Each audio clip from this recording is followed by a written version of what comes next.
पूज्य गुरुदेव की जय। होता है सारे विश्व का कल्याण यज्ञ से।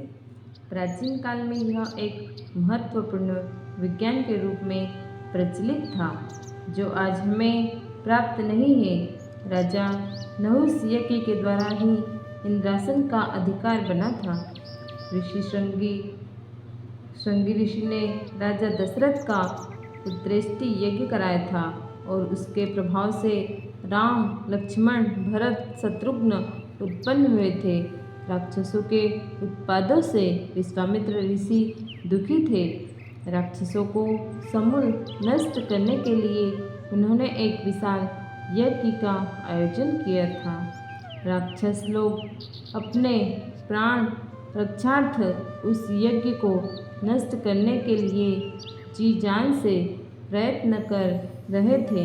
इसी यज्ञ की रक्षा के लिए विश्वामित्र जी राम और लक्ष्मण को ले गए थे। जब लंका पर राम ने चढ़ाई की और राक्षसों को यह लगा कि हमारी पराजय होने जा रही है, तो उन्होंने भी एक प्रचंड तांत्रिक यज्ञ रचा था। यदि वह सफल हो जाता तो रावण का पराजित होना संभव न होता। वानरों ने उस यज्ञ को जान हथेली पर रखकर विध्वंस किया था। राजा बलि ने इतने यज्ञ किए थे कि वह अपने समय का सर्वोपरि शक्तिवान व्यक्ति बन गया था। यदि उसके एक दो यज्ञ और हो जाते तो फिर राक्षस वर्ग की प्रभुता संसार पर अनिश्चित काल के लिए स्थिर हो जाती और विश्व में हाहाकार मच जाता। इस संकट से रक्षा करने के लिए भगवान को छल तक का आश्रय लेना पड़ा। वामन रूप बनकर उन्होंने बलि को छला और उसको असफल बनाकर असुरों का प्रभुत्व स्थापित होने से बचाया। राजा जनमेय ने अपने पिता परीक्षित का बदला नागों से चुकाने के लिए नाग यज्ञ किया था। इसमें मंत्रों की आकर्षण संख्या से असंख्य नाग आकाश मार्ग से खींचे चले आए थे और यज्ञ कुंड में अपने आप आहुति रूप में गिरते थे।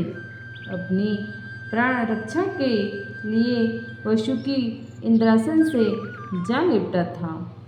जब इंद्र भी वसुकी के साथ साथ कुंड में गिरने के लिए खींचने लगा, तब कहीं वह नागयज्ञ समाप्त कराया गया।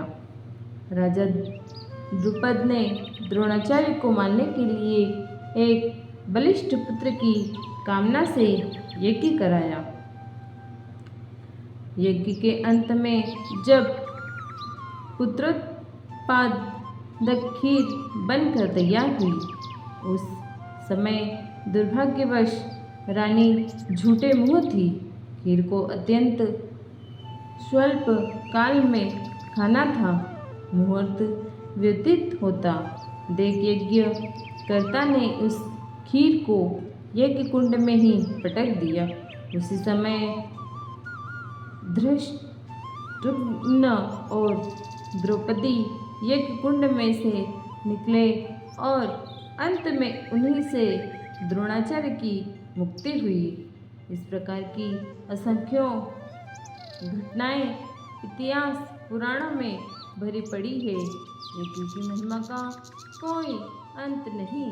यज्ञ से सारे विश्व का कल्याण होता है।